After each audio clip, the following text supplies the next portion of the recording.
Hello नमस्कार दोस्तों, स्वागत है आप सभी का ड्रीम एग्जाम स्टडी प्लेटफॉर्म पर। दोस्तों आज हम इस वीडियो में देखने वाले हैं यूपी सुपर टेट परीक्षा की दृष्टि से सामाजिक अध्ययन और पर्यावरण का प्रैक्टिस सेट नंबर 6। इस प्रैक्टिस सेट में दोस्तों हम 30 क्वेश्चंस करने वाले हैं। तो चलिए दोस्तों वीडियो को शुरू करते हैं।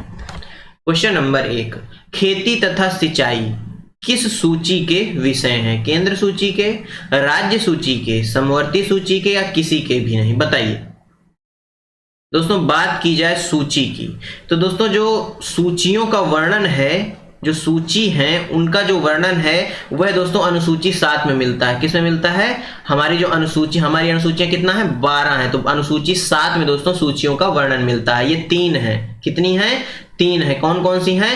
पहली है दोस्तों केंद्र सूची, दूसरी है दोस्तों राज्य सूची, तीसरी है समवर्ती सूची।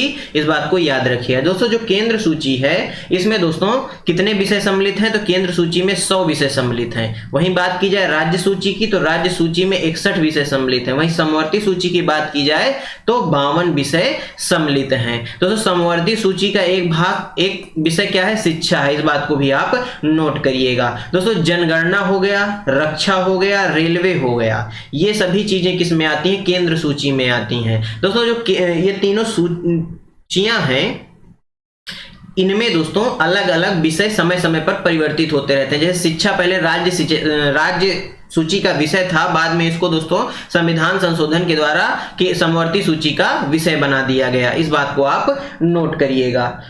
इस क्वेश्चन का सही आंसर दोस्तों क्या हो जाएगा? ऑप्शन बी हो जाएगा। जो खेती तथा सिंचाई है दोस्तों यह किस सूची का विषय है? तो यह दोनों दोस्तों किस सूची का विषय है? यह दोनों राज्य सूची का विषय है। किस सूची का विषय है? राज्य सूची का विषय है। क्वेश्चन नंबर 2, कोई भी विधेयक कानून नहीं बन सकता। कोई भी मान लीजिए विधेयक आता है, कोई बिल आता है। क्या आता है? बिल आता है। वह दोस्तों कानून कब तक नहीं बन सकता? लोकसभा के बिना, राज्यसभा के बिना, प्रधानमंत्री के बिना या राष्ट्रपति के बिना? बताइए दोस्तों। कोई भी बिल आता है तो पहले वह लोकसभा से पारित करवाया जाता है। कहां से? लोकसभा से पारित करवाया जाता है। इसके बाद उसको राज्यसभा में भेजा जाता है। कहां भेजा जाता है? राज्यसभा में भेजा जाता है। यहां तक दोस्तों यह बिल ही होता है। क्या होता है? बिल ही होता है, यानी विधेयक ही होता है। और यह कानून कब बनता है? जब माननीय राष्ट्रपति जी इस पर क्या कर देते हैं? अपने हस्ताक्षर कर देते हैं, तब दोस्तों यह कानून बन जाता है। यदि राष्ट्रपति जी इस पर हस्ताक्षर ना करें तो यह विधेयक क्या हो जाएगा दोस्तों? निरस्त हो जाएगा। क्या हो जाएगा? निरस्त हो जाएगा। यह बिल यह दोस्तों किसी काम का नहीं बचेगा, यानी प्रभावी नहीं होगा। इसलिए दोस्तों राष्ट्रपति के बिना कोई भी विधेयक कानून नहीं बन सकता। क्वेश्चन नंबर 3, उच्च न्यायालयों के न्यायाधीशों का कार्यकाल कितनी आयु तक होता है? बताइए। जो उच्च न्यायालय हैं यानी दोस्तों जो हाई कोर्ट हैं, इनके जो न्यायाधीश हैं इनका कार्यकाल कितने वर्षों का होता है? दोस्तों वर्तमान में भारत में कितने उच्च न्यायालय हैं? तो 25 उच्च न्यायालय हैं। दोस्तों नवीनतम कौन सा है? दोस्तों नवीनतम की बात की जाए तो नवीनतम कौन सा है? अमरावती। कौन सा दोस्तों? अमरावती। अमरावती कहाँ है दोस्तों? यह आंध्र प्रदेश की राजधानी है। किसकी? आंध्र प्रदेश की राजधानी है। और यह हाई कोर्ट भी आंध्र प्रदेश का हाई कोर्ट है। तो दोस्तों उच्चतम जो न्यायालय हैं दोस्तों, यहाँ पर उच्च न्यायालय नहीं, उच्चतम यहाँ सुप्रीम कोर्ट की बात हुई है। माफ करिएगा, थोड़ा क्वेश्चन को देखने में गलत फहमी हो गई। यहाँ पर सुप्रीम कोर्ट की बात हुई है। तो हाई कोर्ट की दोस्तों, मैं हाई कोर्ट के बारे में बता रहा हूँ तो पहले उसके बारे में बता देते हैं, फिर सुप्रीम कोर्ट के बारे में बात करते हैं। दोस्तों हाई कोर्ट जो होता है वो उनकी संख्या कितनी है वर्तमान में? 25 है। नवीनतम कौन सा है? अमरावती है। दोस्तों हाई कोर्ट के जो मुख्य न्यायाधीश, माफ करिएगा, जो न्यायाधीश होते हैं उनकी मैक्सिमम आयु मतलब कितने आयु तक कार्यकाल होता है? तो 62 वर्ष तक। कितने वर्ष तक? 62 वर्ष तक होता है। वहीं उच्चतम न्यायालय की बात की जाए तो उच्चतम न्यायालय यानी सुप्रीम कोर्ट में जो न्यायाधीश होते हैं उनका कार्यकाल कितना होता है? 65 वर्ष की आयु तक होता है। इस बात को भी आप नोट करिएगा। क्वेश्चन नंबर 4, उत्तर प्रदेश के उच्च न्यायालय स्थित है इलाहाबाद में, वाराणसी में, कानपुर में या आगरा में? बताइए। महाकाल की नगरी दोस्तों वाराणसी। वाराणसी दोस्तों एससीओ की सांस्कृतिक राजधानी है। किसकी दोस्तों? संघाई सहयोग संगठन की सांस्कृतिक राजधानी कौन सी है? एससीओ है। दोस्तों उत्तर प्रदेश में जो दोस्तों उच्च न्यायालय है वह इलाहाबाद प्रयागराज में स्थित है। कहाँ स्थित है? प्रयागराज में स्थित है। और दोस्तों देश का सबसे बड़ा उच्च न्यायालय भी यही है। किस क्या दोस्तों?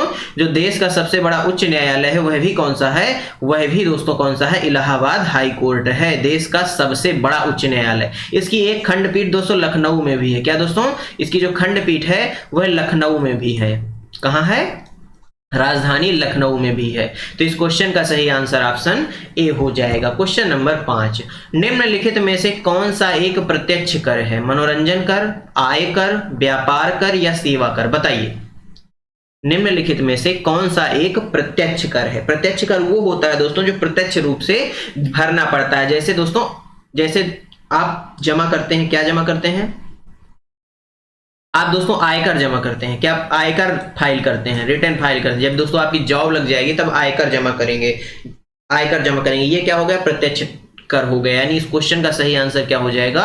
ऑप्शन बी हो जाएगा। वहीं अप्रत्यक्ष कर कौन कौन कौन से हैं? मनोरंजन कर है, व्यापार कर है और सेवा कर है। दोस्तों जीएसटी यह कैसा है? यह दोस्तों समवर्ती सूची पर लगने वाला टैक्स है। किस सूची पर? समवर्ती सूची पर लगने वाला टैक्स है। और दोस्तों यह दोस्तों अप्रत्यक्ष कर है। कैसा कर है?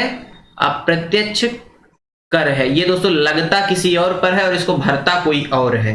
यानी दोस्तों मान लीजिए कोई मोबाइल बनाने वाली कंपनी है दोस्तों, उस पर जीएसटी लगा। कितना लगा? मान लीजिए 18% लगा, 18% जीएसटी लगा। अब मोबाइल कंपनी क्या करती है? मोबाइल बनाकर मार्केट में भेजती है और उस पर जीएसटी इंक्लूड कर देती है, जोड़ देती है। जब जो ग्राहक उसको खरीदता है उस जीएसटी को वह ग्राहक ही भरता है और उस पैसे को फिर दोस्तों कंपनी क्या करती है? जीएसटी के रूप में भर देती है। यानी कंपनी पैसा किससे लेती है? ग्राहक से लेती है। और सरकार पैसा किससे लेती है कर के रूप में? वह कंपनी से लेती है। तो दोस्तों यह हो गया अप्रत्यक्ष कर। क्वेश्चन नंबर 6, मंगल पांडे जी को फांसी कब दी गई? मंगल पांडे जी को फांसी दोस्तों 6 अप्रैल 1857 को दी गई, 8 अप्रैल 1857 को, या फिर दोस्तों 8 अप्रैल 1858 को, या 8 अप्रैल 1858 को? बताइए दोस्तों। जो मंगल पांडे जी थे ये दोस्तों प्रथम स्वतंत्रता सेनानी भी इनको कहा जाता है। तो दोस्तों इनको फांसी कब दी गई थी? 1857 के विद्रोह में दोस्तों इनका एक अहम रोल था। इन्होंने दोस्तों अंग्रेजी 2 अधिकारियों को गोली मार दी थी। एक का नाम सार्जेंट था जिसको दोस्तों इन्होंने गोली मार दी थी। इसके बाद दोस्तों इनको फांसी की सजा सुनाई गई थी और इनको जो फांसी 8 अप्रैल को दे दी गई थी। कब दोस्तों? 8 अप्रैल 1857 को इनको फांसी पर चढ़ा दिया गया था। क्वेश्चन नंबर 7, रामकृष्ण मिशन की स्थापना हुई थी 1882 में, 1828 में, या दोस्तों 1897 में, या फिर दोस्तों 1902 में? बताइए दोस्तों। रामकृष्ण मिशन, इसकी स्थापना किसने की थी? इसकी स्थापना स्वामी विवेकानंद जी ने की थी। किसने की थी? स्वामी विवेकानंद जी ने इसकी स्थापना की थी। दोस्तों इसका हेडक्वार्टर कहाँ था? इसका जो हेडक्वार्टर है यह पश्चिम बंगाल यानी दोस्तों वेस्ट बंगाल में था। इसका जो आदर्श वाक्य था दोस्तों वह मैं बोल देता हूं, आप सुनिएगा। आत्मनो मोक्षार्थ जगत हिताय च। क्या दोस्तों? लिख लेते हैं। आत्मनो मोक्षार्थ जगत हिताय च। आत्मनो मोक्षार्थ जगत हिताय च, यह दोस्तों रामकृष्ण मिशन का क्या था? आदर्श वाक्य था। वहीं बात की जाए इसका जो सिद्धांत था दोस्तों वह कर्मयोग का सिद्धांत था। किसका था? कर्मयोग इनका इसका सिद्धांत था। और इसकी स्थापना कब हुई थी? 1897 में हुई थी। कब हुई थी? 1897 में हुई थी। ऑप्शन सी करेक्ट आंसर हो जाएगा। क्वेश्चन नंबर 8, भारतीय राष्ट्रीय कांग्रेस ने पूर्ण स्वराज्य प्राप्त करने का लक्ष्य कब घोषित किया था? तो दोस्तों पूर्ण स्वराज्य का नारा या दोस्तों पूर्ण स्वराज्य को प्राप्त करने का जो लक्ष्य है वह दोस्तों लाहौर अधिवेशन में किया गया था। कब किया गया था? लाहौर अधिवेशन में किया गया था। कब दोस्तों? लाहौर अधिवेशन में किया गया था। और यह अधिवेशन कब हुआ था? 1929 को हुआ था। कब हुआ था? 1929 को हुआ था, लाहौर में हुआ था। और इसके जो हेड थे वह पंडित जवाहरलाल नेहरू जी थे। इस बात को याद रखिएगा। और इसी जो है अधिवेशन में दोस्तों सविनय अवज्ञा आंदोलन, कौन सा दोस्तों? सविनय अवज्ञा आंदोलन का जो प्रस्ताव है वह पारित किया गया था। इस बात को भी आप नोट रखिएगा। तो दोस्तों इस क्वेश्चन का सही आंसर क्या हो जाएगा? 1929। क्वेश्चन नंबर 9, दादा भाई नौरोजी राष्ट्रीय कांग्रेस के अध्यक्ष कब बनाए गए? बताइए। जो दादा भाई नौरोजी साहब थे, ये भारतीय राष्ट्रीय कांग्रेस के अध्यक्ष कब बनाए गए? तो दोस्तों ये कलकत्ता अधिवेशन के अध्यक्ष थे। किस अधिवेशन के? कलकत्ता अधिवेशन के अध्यक्ष थे। 2 बार अध्यक्ष रहे थे। एक बार दोस्तों 1886 में रहे थे, दूसरी बार कब रहे थे बताइए आप? ये 2 बार अध्यक्ष रहे थे, दूसरी बार भी कलकत्ता अधिवेशन था। अब मैं आपके लिए ऑप्शन छोड़ के जाता हूं, 1905 था या 1906 था? आप हमें कमेंट बॉक्स में बताएंगे। इस क्वेश्चन का सही आंसर क्या हो जाएगा? ऑप्शन ए हो जाएगा। दोस्तों इस क्वेश्चन का सही आंसर 1906 हो जाएगा। यानी 1906 में और 1886 में कलकत्ता अधिवेशन के अध्यक्ष कौन थे? DVN साहब थे, दादा भाई नौरोजी साहब थे। इस बात को याद रखिएगा। क्वेश्चन नंबर 10, मैं देश के बालू से ही कांग्रेस से भी बड़ा आंदोलन खड़ा कर दूंगा, यह किसका कथन था? महात्मा गांधी जी का, पंडित जवाहरलाल नेहरू जी का, लाला लाजपत राय जी का, या दोस्तों दादा भाई नौरोजी का? बताइए। दोस्तों लाला लाजपत राय जी, इनका नाम आया है। तो दोस्तों इनके बारे में थोड़ी सी चर्चा कर लेते हैं। दोस्तों जब साइमन कमीशन भारत आया था, कौन सा कमीशन? साइमन कमीशन जब भारत आया था, तब दोस्तों उस वक्त इन्होंने मिल करके विरोध किया था। किसका? साइमन कमीशन का विरोध किया था और नारे लगाए गए थे साइमन गो बैक। क्या लगाए गए थे? Simon go back. उसी वक्त क्या होता है? इन पर लाठीचार्ज की जाती है। क्या की जाती है दोस्तों? लाठीचार्ज का आदेश दिया जाता है और इन पर लाठीचार्ज होता है और लाला लाजपत राय जी के सर पर लाठी लग जाती है। कहां पर लग जाती है? सर पर लाठी लग जाती है और इनका जो है देहांत हो जाता है, इनकी मृत्यु हो जाती है। तो दोस्तों आपसे क्वेश्चन यह पूछ लेता है कभी कभी कि बताइए लाठी लगने से मृत्यु किसकी हुई थी? तो दोस्तों लाला लाजपत राय जी की लाठी लगने से मृत्यु हुई थी। यह बात आप सभी जानते हैं। दोस्तों मैं देश के बालू से ही कांग्रेस से बड़ा आंदोलन खड़ा कर सकता हूं, यह कथन महात्मा गांधी जी का था। किसका था? महात्मा गांधी जी का था। यह बात याद रखिएगा। और दोस्तों आज 2 अक्टूबर है और गांधी जी का हैप्पी बर्थडे भी है, इस बात को याद रखिएगा। क्वेश्चन नंबर 11, महात्मा गांधी के राजनीतिक गुरु कौन थे? गोपाल कृष्ण गोखले साहब थे, सुभाष चंद्र बोस जी थे, देश बंधु चित्तरंजन दास थे, या दोस्तों इनमें से कोई नहीं? बताइए। महात्मा गांधी जी के राजनीतिक गुरु, यहां पर आया है नाम दोस्तों गोपाल कृष्ण गोखले जी का। दोस्तों गोपाल कृष्ण गोखले जी ने 1905 में, कब? 1905 में सर्वेंट ऑफ सोसाइटी की स्थापना की। किसकी स्थापना की? सर्वेंट ऑफ सोसाइटी की इन्होंने स्थापना की। इसके अलावा दोस्तों इन्होंने 1885 में, कब? 1885 में इन्होंने दोस्तों पुणे में, कहां? महाराष्ट्र के पुणे में फर्ग्यूसन कॉलेज की स्थापना की। किसकी दोस्तों? फर्ग्यूसन कॉलेज की स्थापना की। यह बात भी आप याद रखिएगा। और दोस्तों जो महात्मा गांधी जी के राजनीतिक गुरु थे वह गोपाल कृष्ण गोखले साहब ही थे। कौन थे? गोपाल कृष्ण गोखले साहब ही थे। इस बात को याद रखिएगा। दोस्तों क्वेश्चन नंबर 12, सुभाष चंद्र बोस जी के राजनीतिक गुरु कौन थे? दोस्तों सुभाष चंद्र बोस जी, यस्सी बोस इनको कहा जाता है। क्या कहा जाता है? यस्सी बोस साहब कहा जाता है। तुम मुझे खून दो, मैं तुम्हें आजादी दूंगा। क्या दोस्तों? तुम मुझे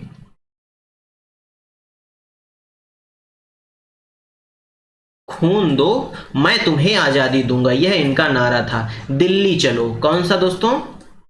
दिल्ली चलो, यह भी इनका नारा था। इन्होंने दोस्तों फॉरवर्ड ब्लॉक की स्थापना की। किसकी दोस्तों? फॉरवर्ड ब्लॉक की इन्होंने स्थापना की। इसके साथ साथ दोस्तों ये दोस्तों हरिपुरा अधिवेशन के अध्यक्ष थे। किसके दोस्तों? हरिपुरा अधिवेशन, जो कांग्रेस का अधिवेशन था उसके अध्यक्ष थे। इनके दोस्तों जो राजनीतिक गुरु थे वह कौन थे? देशबंधु चित्तरंजन दास जी थे। कौन थे? देशबंधु चित्तरंजन दास जी थे। यह बात आप लोग याद रखिएगा। दोस्तों क्वेश्चन नंबर 13, आराम हराम है, who lives if India dies, पूर्ण स्वराज किसका कथन है? महात्मा गांधी जी का, जवाहरलाल नेहरू जी का, सरदार वल्लभ भाई पटेल जी का? बताइए, आराम हराम है यह कहने वाले कौन थे?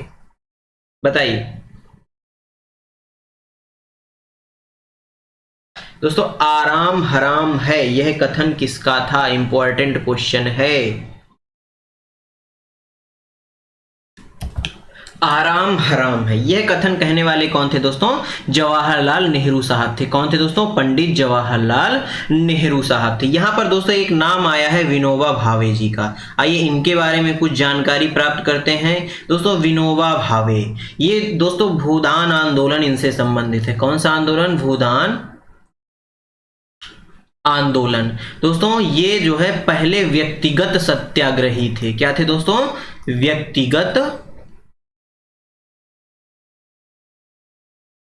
सत्याग्रही कौन थे? विनोबा भावे थे। दोस्तों पहला भारतीय रेमन मैग्सेस पुरस्कार, कौन सा दोस्तों? रेमन मैग्सेस पुरस्कार पाने वाले पहले भारतीय यही थे।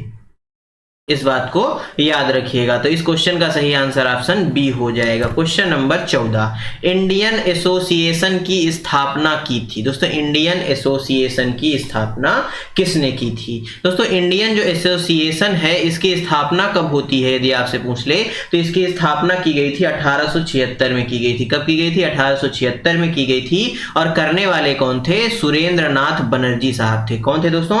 सुरेंद्र नाथ बनर्जी साहब थे। इनके साथ एक व्यक्ति और थे, आनंद बोस साहब। कौन थे दोस्तों?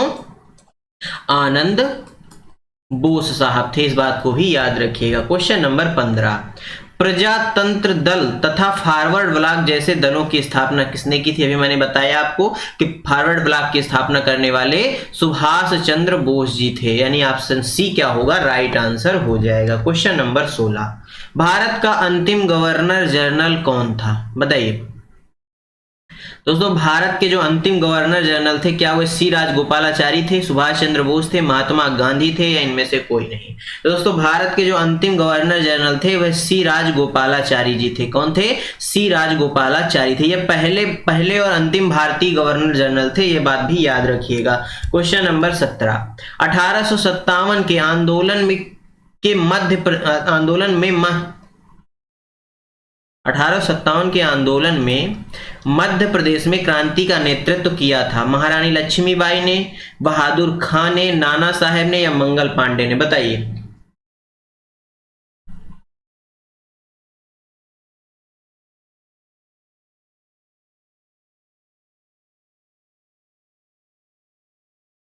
तो दोस्तों मध्य प्रदेश में 1857 की नेतृत्व करने वाली कोई और नहीं बल्कि महारानी लक्ष्मीबाई जी थी। कौन थी? महारानी लक्ष्मीबाई ही थी। खूब लड़ी मर्दानी वो तो झांसी वाली रानी थी। इस बात को याद रखिएगा। क्वेश्चन नंबर 18, भारतीय राष्ट्रीयता का पैगंबर किसे कहा जाता है? इंपॉर्टेंट क्वेश्चन है दोस्तों। ये क्वेश्चन मैं कल भी आपको करवा चुका हूं। भारतीय राष्ट्रीयता का पैगंबर किसको कहा जाता है? तो दोस्तों भारतीय राष्ट्रीयता का पैगंबर किसको कहा जाता है? बताइए। राजा राम मोहन राय जी को कहा जाता है। इनको दोस्तों भारतीय नव जागरण का जनक भी कहा जाता है। आधुनिक भारत का जनक भी एक तरह से इनको कहा जाता है। यह बातें भी याद रखिएगा दोस्तों। इनको युगदूत की उपाधि भी मिली थी। यह बातें भी याद रखिएगा। इनको जो है राजा की उपाधि देने वाले कौन थे? अकबर द्वितीय थे। कौन थे दोस्तों? अकबर द्वितीय थे। राजा राम मोहन राय जी को राजा की उपाधि देने वाले। इन्होंने दोस्तों सती प्रथा का अंत किया। किसका? सती प्रथा का इन्होंने अंत किया, यह बात भी याद रखिएगा। दोस्तों दयानंद सरस्वती जी, इन्होंने आर्य समाज की स्थापना की। किसकी दोस्तों? आर्य समाज की इन्होंने स्थापना की, यह बात आप नोट करिएगा। कल के क्लास में शायद मैंने आपको बताया था कि इन्होंने किस चीज की स्थापना की थी? आर्य समाज की स्थापना की थी। इस बात को भी आप याद रखिएगा। दोस्तों इन्हीं का क्या नारा था? वेदों की ओर लौटो। क्या दोस्तों? वेदों की ओर लौटो। किसका? दयानंद सरस्वती जी का नारा था वेदों की ओर लौटो। इनका दोस्तों एक फेमस बुक है या ग्रंथ है सत्यार्थ प्रकाश। क्या दोस्तों? सत्यार्थ प्रकाश, यह बात भी नोट कर लीजिएगा। Option B right answer. Question number दोस्तों 19, रामकृष्ण मिशन की स्थापना की थी। बताइए, रामकृष्ण मिशन की स्थापना किसने की थी? तो दोस्तों रामकृष्ण मिशन की स्थापना स्वामी विवेकानंद जी ने की थी। कब की थी? 1897 में की थी। कब की थी? 1897 में की थी। दोस्तों इसका आदर्श वाक्य पीछे क्वेश्चन में मैंने बताया, आया था एक क्वेश्चन, उसमें सन पूछा गया था, इसमें नाम पूछा गया। तो स्वामी विवेकानंद जी ने की थी, ये बात याद रखिएगा। क्वेश्चन नंबर दोस्तों 20, बनारस हिंदू विश्वविद्यालय की स्थापना कब हुई? BHU की स्थापना कब हुई? दोस्तों जो BHU है इसकी जो स्थापना हुई थी, सर्वप्रथम दोस्तों इसकी स्थापना एनी बेसेंट जी ने की थी। किसने की थी? एनी बेसेंट जी ने की थी। कब की थी दोस्तों? 1898 में की थी। कब की थी? 1898 में की थी। कहां की थी? वाराणसी में की थी। कहां दोस्तों? बनारस या वाराणसी में की थी। इसका नाम क्या था तब दोस्तों? इसका नाम था सेंट्रल हिंदू स्कूल। क्या नाम था दोस्तों इसका?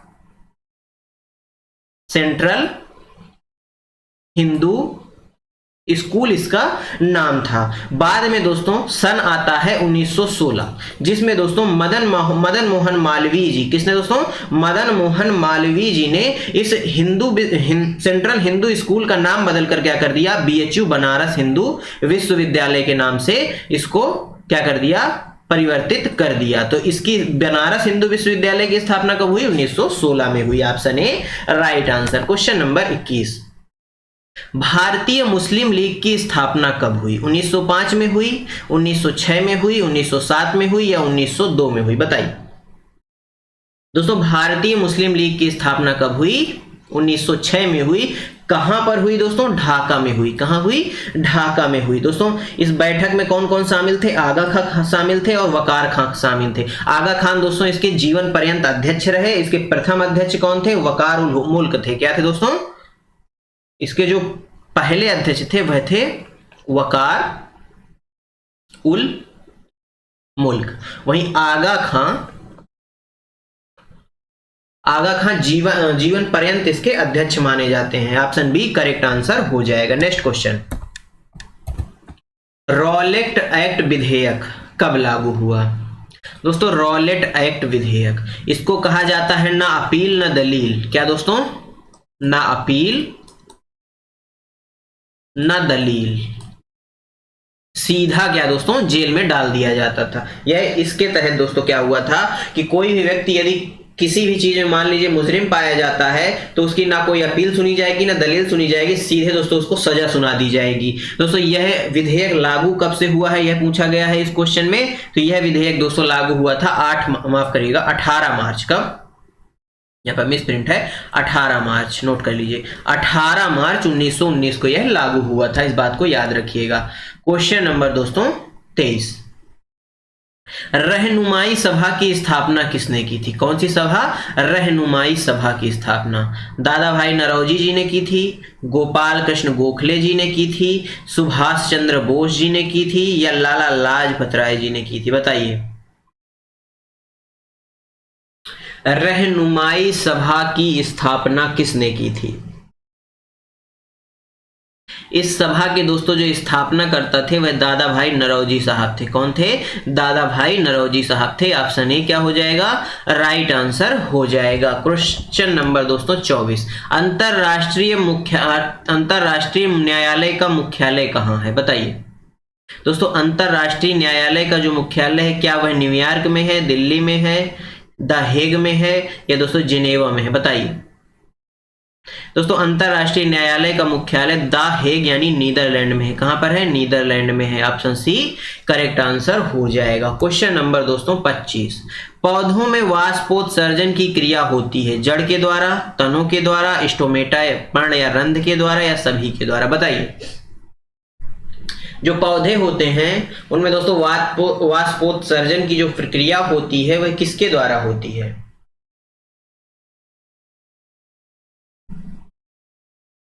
तो दोस्तों यह स्टोमेटा के द्वारा होती है। स्टोमेटा या रंध्र या पर्णरंध्र के द्वारा होती है। ऑप्शन सी इसमें क्या हो जाएगा? राइट आंसर हो जाएगा। Question number 26, touch me not, क्या दोस्तों? टच मी नॉट, मुझे टच मत करो। नागफनी को बोला जाता है, गुलाब को कहा जाता है, छुई मुई को कहा जाता है या सभी को कहा जाता है? तो दोस्तों छुई मुई को कहा जाता है, टच मी नॉट। आप सभी जानते हैं छुई मुई के पौधे को यदि छू लिया जाता है तो वह उसकी पत्तियां क्या हो जाती हैं दोस्तों? सिकुड़ जाती हैं। क्या हो जाती हैं? सिकुड़ जाती हैं। ये आप सभी जानते हैं। क्वेश्चन नंबर 27, नारियल तथा कमल में कौन सा प्रकीर्णन होता है? वायु प्रकीर्णन, जल प्रकीर्णन, जंतु प्रकीर्णन या दोस्तों सभी, बताइए। दोस्तों नारियल तथा कमल में कौन सा प्रकीर्णन होता है? तो जल प्रकीर्णन होता है। कौन सा? जल प्रकीर्णन होता है। कमल दोस्तों कीचड़ या जल में पाया जाता है, नारियल के अंदर जल पाया जाता है, इसीलिए दोस्तों इसमें जल प्रकीर्णन होता है। क्वेश्चन नंबर 28, मानव शरीर में पाई जाने वाली पाचक ग्रंथियां कौन सी हैं? बताइए। मानव शरीर में पाई जाने वाली पाचक ग्रंथियां कौन सी हैं? दोस्तों मानव शरीर में पाए जाने वाली पाचक ग्रंथियां क्या? यकृत है, अग्नाशय है, लार ग्रंथियां हैं या उपर्युक्त सभी, बताइए। तो दोस्तों सभी पाचन का कार्य करती हैं यानी उपर्युक्त सभी राइट आंसर हो जाएगा। दोस्तों इंसुलिन हार्मोन्स को, किसको? इंसुलिन हार्मोन्स को हार्मोन्स अग्नाशय से निकलता है। कहां से निकलता है? अग्नाशय से निकलता है। और इसकी कमी से कौन सा रोग होता है? पीलिया होता है, कैंसर होता है, टीबी होता है या दोस्तों मधुमेह होता है। टीबी को दोस्तों क्षय रोग भी कहा जाता है।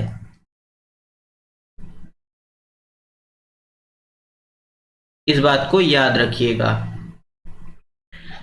दोस्तों कैंसर के लिए अभी एक हाल ही में इलाज विकसित किया गया था, टी थेरेपी। क्या दोस्तों?